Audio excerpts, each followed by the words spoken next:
invite me up here, and whoever had their hand in deciding that I would be the keynote for tonight. I want to thank those that traveled with me, Minister Rico, for the TO, right? And Queen Sue, good to see her in the audience.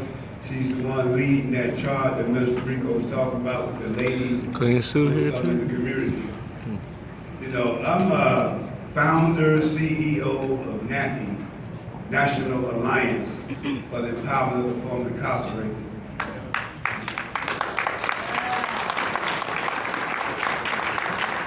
We came about back in 2009 when I would get calls and letters from men and women that were still in prison that said they wanted to get out and get with me and maybe I could help them get stable. And then a lot of them that was on the streets was complaining about why they couldn't get jobs and apartments because of their convictions in their life. And so I called a meeting, and about 47 justice impacted people showed up. And 12 of them was women. And I challenged them that we are the most passive group in this country. We complain about what we can't do, but we're not in the real fight on our own behalf. All right. You know, it was a time when women were discriminated against, but they fought for their rights. And so women now are a protected class. Meaning if you deny a woman anything just because she's a woman, she can sue you for discrimination because she's a protected class. Black people are a protected class. And if you discriminate against me because I'm black, I can sue you because we are a protected class. The gay community, they didn't fight for gay rights, they fought for human rights. And now they are a protected class. So is the handicap. You know, you got various protected classes.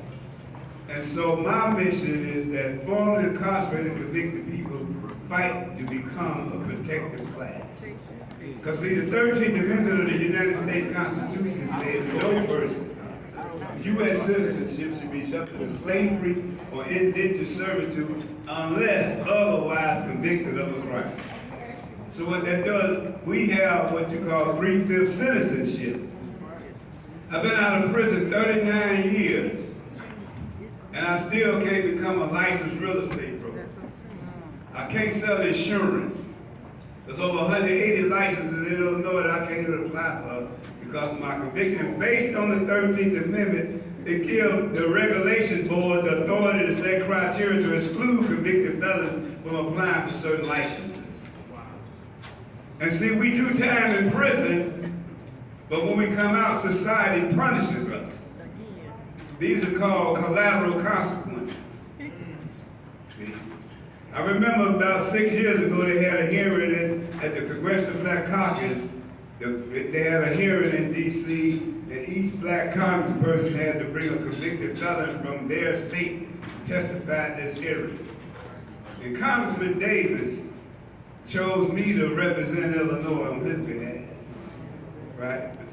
Congressman Robin Kelly, she chose a brother, Anthony Lowry, to represent that south suburban part of Illinois.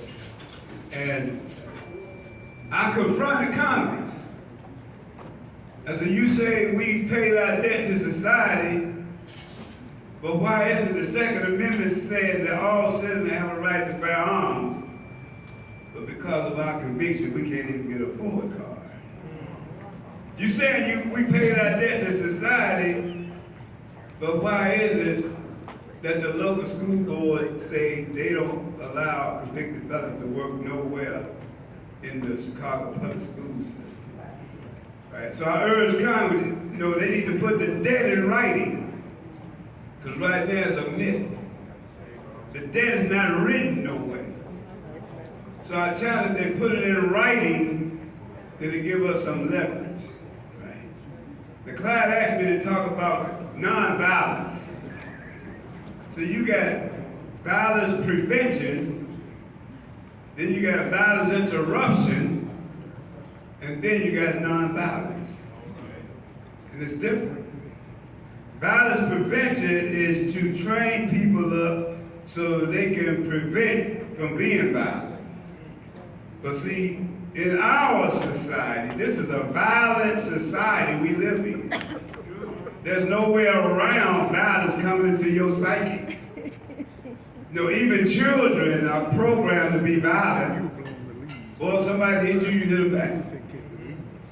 Don't let nobody bully you. Right? They hear about one of their buddies got their bike taken, or they hear that somebody got their gym shoes taken, and so the young people, they start premeditating what they're going to do if someone tries to take their shoes. So they program themselves to be violent before it even happens. But not to mention the media, how bombard these young minds is not developed enough to retain the information that they're exposed to. That's trauma. Yeah. And then you got violence interruption, which I was one of the first violence interrupters in Chicago when ceasefire came. You know, my buddy here, T.O. Hardeman, he was the director of the violence interrupters. He hired me and two other brothers, myself, Brother Akbar Khan, who was one of the generals of the El-Rukins, a brother named Big Fareed, one of the unknown vice lords. And we were the violence interrupters. And as others came home, right, we all built this thing, this model on violence interrupters. But interrupting violence is, okay, we cool for now, okay, we straight, all right, but we still walk away with violent tendencies. See? So when something happens in the future, right, the only way you know how to deal with it is with violence. So now nonviolence that I train on is based on Martin Luther King's motto, the beloved community. How to build a beloved community. And there's 4 elements and 3 levels. And the first level is with self first. Begin with me first. So some things I need to be educated on. Then there's some things I need to know about how do I sustain this nonviolent life or what I've accomplished in life. And then how do I console me when I experience a tragedy? And then how do I celebrate my victories? That's on the individual level. Then it moves to relationships. The relationships I'm in, family, co-workers, people I interact with regularly, these relationships. So what is it the people I'm in relationships with should be educated on? And then how do we sustain our relationships? One thing about family, and what I see, there's an African proverb that says, the ruin of a nation begins in the home of its people. And in the homes of our people, the dinner table has been taken out. Yeah. The dinner table was the place where you come and check in. And you got the support you needed, and the norms were set. The do's and don'ts of being a member of this family. Because there's no dinner table. There's no norms in the community. And so, how do we sustain relationships in family? Regular family meetings, family reunions, family gatherings. Then how do we return relationships and sustain relationships with co-workers, people we interact with? What are some of the norms, what we expect of each other? What do we expect of each other? Right? And then how do we console each other when something happens to one of us? Then how do we celebrate? Then that third level is called community. What should the community of Zion be educated on? What should every member of Zion, Lake County, Waukegan, North Chicago, what should every member of this community be educated on? And then how do we sustain the relationships with each other? And then how do we come together to console each other when something happens to one of us? And then how we celebrate. That's the beloved community that Martin Luther King talked about, that we must develop. And he used these 6 principles of nonviolence. The first one is nonviolence is a way of life for courageous people, not cowards. Meaning, if I'm a nonviolent person and I'm walking down the street with a brother and we cross a sister and he starts hollering at the sister and the sister politely say, hey, thanks for the compliment, but I'm married, and that brother keeps on pursuing, now he's crossing his line. That's called harassment now. Disrespect. But I'm nonviolent, I don't say nothing. That's a form of violence. Because violence is a destructive force that comes in many forms. Poverty is violence. Racism is violence. Discrimination is violence. Yeah. Right? So if I'm about being nonviolent, then I got to check my homie. Look, man, sneeze, man. Get it, took a break, man. Right. And a lot of brothers are afraid to confront. See, I'm a married man. And I be with brothers, they want to talk about the back of a sister when a sister passes by. Tight jeans on, short, and all that stuff. I'm like, no, man, sneeze me, man. I don't, you know, that's out of character for a husband to have that kind of conversation with me. That's out of character for a father of 3 daughters to be engaged in that kind of conversation. So I got to set boundaries. See? And the second principle is to build a beloved community wherever you go. That means being on a bus and 6 young girls, loud, cussing, profanity, and his elders present, and children.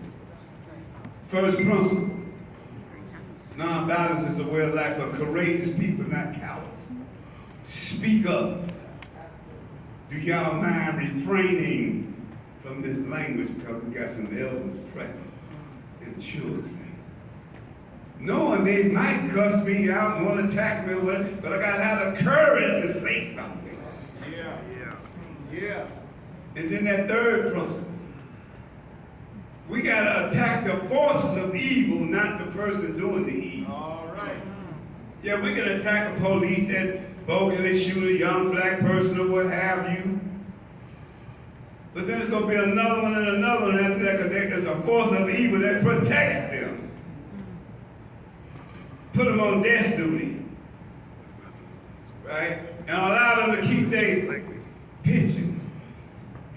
We got to attack the forces of evil. Say, man, you got to change these policies. Now, if somebody come in my house and I got a gun and they decide to run out the window or the door, they back toward me trying to get away from me, and if I kill them, I can get charged for murder because they didn't oppose a threat to me. They were trying to get away. But if a police officer shoots someone in the back as they flee, no longer a threat to them, they get death penalty. People protest. And they keep their pension. We got to attack the force of evil. Y'all need to change your policies.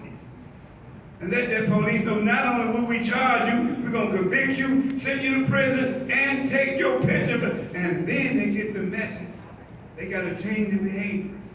Yeah. Mothers come to school because their child been abused by a teacher, whatever, and that mother try to talk to that teacher. The teacher go right into it. Your child died. We ain't talking about my child. I'm talking about how you responded to my child. And then here come the principal, want to protect the teacher, where your child knows that. We understand it, but I'm talking about how your teacher responds to my child. So now we got to attack the force of evil. The Board of Education, there should be a policy when principals do that. Not only do they get fired, they lose some things. We got to attack the forces of evil, not the person doing the evil. And then we see some changes.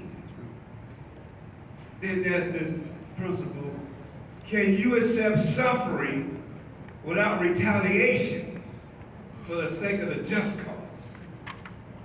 What's my just cause? See?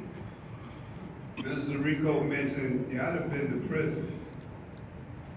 I was a gang leader at the age of 13. I was the chief of one of the branches of Vice Lord Nation at the age of 13. Yeah. I've been charged with 15 counts of murder, 2 attempted murder, mob action from a riot that happened in Pontiac Prison back in 1978. For me and 16 other brothers were charged with 15 counts of murder, 2 attempted murder, mob action. And the state was seeking the death penalty. Yeah. Been through trauma. Can you accept suffering without retaliation for the sake of a just cause? I can pull up in the gas station, meet 5, 6 little brothers blocking the doorway. Y'all know how they go, right? Probably selling cigarettes or whatever they do. And I, excuse me, little brother, let me buy. And they look at me like, who you think you is? And it trigger old gangster in me. I might want to smack one of these little motherfuckers. But see, I know it's a gangster inside of me that needs to stay asleep. Because see, this guy that I'm trying to keep asleep, if I slap this little guy, the next step is come out that jury you got. Break yourself. Clear this tip. From now on, this is mine. I don't have to catch you up here. I gotta keep that guy asleep. And I gotta go in and get my little whatever I'm gonna do. When I come back, go through the same stuff. And I might get in my car and say to myself, you know, the next time I come up here, this is what I'm gonna do. So now I'm premeditating violence before it happens. So I need a safe place. I need a matrix, a safe place. A matrix offers 3 things: a safe place, a place to explore of possibilities, a place of nurturing and energy. I need a matrix. Because I'm going to run into a situation like that over and over again. So how can I accept suffering without retaliation for the sake of just cause? What's my just cause? My 10-year-old grandson that I don't want to be separated from. That I want to live to see him cross the stage with a degree. What's my just cause? My 89-year-old father who need me now. Now I'm his father. I interpret to him what the doctors are saying. Why they put him on this medication. I'm making sure his stairs are shoveled during snow wintertime. My just cause, family, career. Then there's a principle, can you avoid inner spiritual violence and outer physical violence? So about how do you manage this? See? And the last principle is believing that the universe is on the side of justice. And that's hard for black folks to believe. But here's some evidence. One time, they thought slavery would never end. And they thought those abolitionists were crazy. But they fought, and slavery ended. Convicted felons in Illinois, at one time there was only 9 cases that could be sealed at one time. They were mostly misdemeanors. But through our efforts, we fought. Now there's only 4 cases in Illinois that cannot be sealed. Yeah, a convicted murder case can be sealed after 3 years. Robbery, drug, that's the fight. At one time we had to check this box. Have you ever been convicted of a crime and that'll block us from an interview? But we fought to ban the box in Illinois, so the box is not there, so now you can get an interview. The universe is on the side of justice. Just got to believe it. So I'm going to end with the 6 steps of non-violence. The first step is gather your information. Get your facts together. And once you get your facts together, whatever issue you address, then the second step is to educate, to share the information, right? Then the third step is to make a personal commitment to following through in a non-violent way. And then the fourth one is to negotiate. But when you sit at that negotiation table, you got to have an objective. What do you want to walk away with? But you use your facts to bring your point home. And then when negotiation fails, you take step 5, which is direct action. Now, how did Martin Luther King do that? He got his facts together about Jim Crow. And he had three major facts.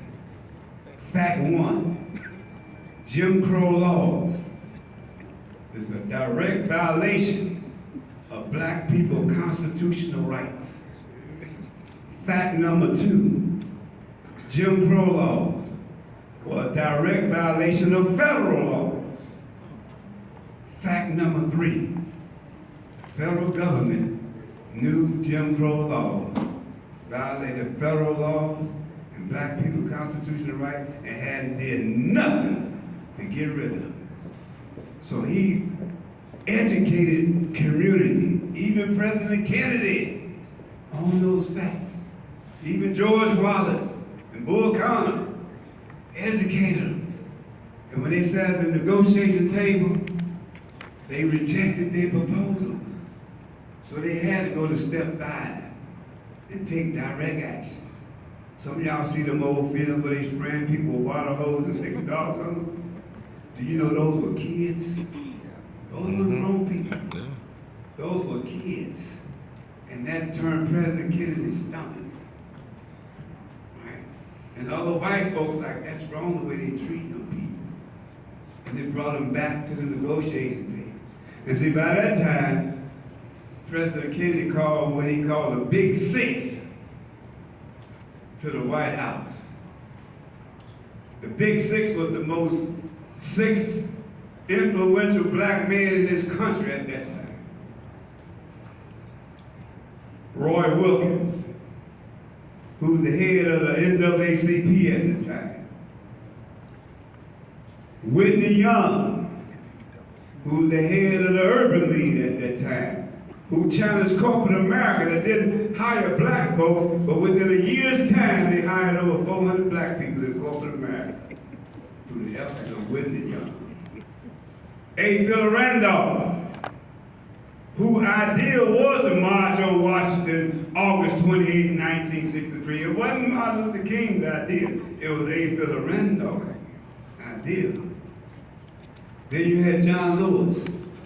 At that time, he was the head of SNCC, Student Nonviolent Coordinating Committee. Then you have Martin Luther King, who at that time was the head of the Southern Christian Leadership Conference. And then you had James Farmer, the head of CORE. And that's who Kennedy called to D.C., because he was afraid that the march on Washington might lead to violence. And then they brought the same man that taught Martin Luther King about nonviolence, Fire Ruskin. And you don't hear too much about him, not because he was black, but because he was gay. And it was real taboo back then. And he the one coordinated that march on Washington. And it was a peaceful march, because people learned those 6 principles of nonviolence. It's like in the 60s, the street gangs in Chicago, 3 major street gangs in Chicago, right? There's no black street gang in Chicago that exists today that didn't come from one of those 3 black street gangs. Blackstone Rangers, the Disciples, and the Vice Lords. And they formed a coalition in the cities called LSD, Lord, Stones, and Disciples. And they shut down over $80 million worth of construction in the whole city. When they was building UIC, the Vice Lord said, this building ain't going up till you hire black contractors. And because one of the founders, Leonard Calloway, was the first cousin of Gene Harrison Bull, who was the founder of the Blackstone Rangers, they went out south and helped them shut down construction in Woodlawn. Then David Barksdale them joined. And then here comes Jesse Jackson and Abernathy and C.T. Vibbers and all these black ministers. They want to jump on board, talking to the labor union. And the labor unions want to just talk to them and say, we don't want to talk to the street gang. But then the LSD say, they are not your problem. Because we've been shutting things down. That forced the labor union to bring them to the table, and they won that victory. And who you think marched with Martin Luther King in Marquette Park when he marched through Marquette Park? The Blackstone Rangers. Who you think marched with him when he marched through Cisco? Them Vice Lords. Yeah. Because when Martin Luther King came to Chicago, man, they didn't want him there. He said he would create tension between blacks and whites. And those black ministers came together and agreed they wouldn't let Martin Luther King speak in their churches to give him access to the mass of the people. But one Southside minister, Reverend Clay Evans, Fellowship Missionary Baptist Church, said, I'm riding with it. And because of that, man, the building of Fellowship Church on 45th Place in Princeton right today remained a shell for 7 years because Daley wouldn't give him the permits. See? But then he organized on the west side. That's why Martin Luther King lived at, on the west side. And these brothers were moving up under that 6 principles of nonviolence. And their strategy was based on those 6 steps of nonviolence. And that's how they were able to get all that grant money and open up those programs. The Vice Laws was the first street organization to become incorporated as a non-for-profit organization. They had a press conference declaring we're no longer a street gang. We are a community organization. And they opened up Teen Town, a restaurant on the northwest corner of 16th and London. They opened up the African Lion, a boutique where they sold Afro picks and dashikis and African paraphernalia. They had 2 Tasty Freeze franchises. They had the Art and Soul, or Art Gallery. They had a program called TRAG, Tennis Rights Action Group, when slumlords would illegally evicted blacks out their home. The Vice Lord was taking the stuff back there and taking them to court. They was functioning under those 6 principles and 6 steps of nonviolence. And I believe that formula can work right now today. If we adhere to it. We got to all first declare that we nonviolence.